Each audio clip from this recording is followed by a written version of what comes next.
You'll notice the little writing in the bottom there. That's the closed captioning, and that wouldn't have been made possible without the assistance of yours truly here, Quentin.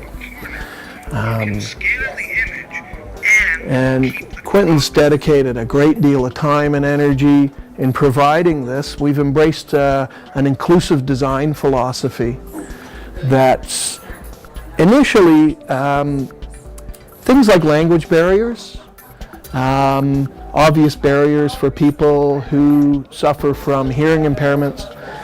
Often, and I was guilty of this myself, I often looked at it as an impediment to be overcome, both financially and time-wise. As an educator, you look at the language barrier and you look at the barriers faced with people with disabilities, as you tend to look at it as a negative.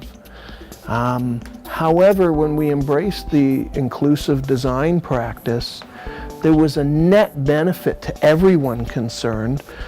Doing a simple thing like adding closed captioning to a video not only serviced those people who heretofore were marginalized and could not access these learning objects in a way that was useful to them.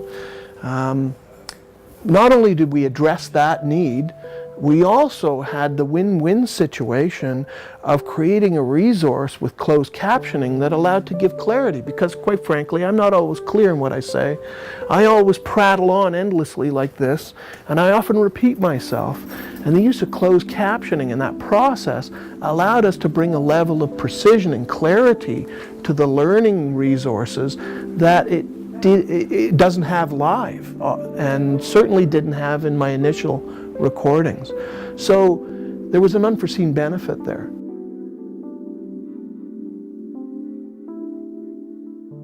The primary goal of the research was to test Apple podcasting software and hardware for use in the classroom, and to build an interactive wiki and blog documenting the process. It is the end users of podcasting technology who will benefit from our testing. These are varied and can range from the corporate sector, educational, training, nonprofit, and so on.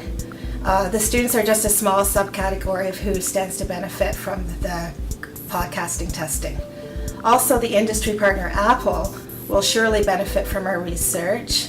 And as well, we as the student researchers, we will benefit from the collaborative process that we engaged in, and our future employers will gain from the work experience that we have obtained.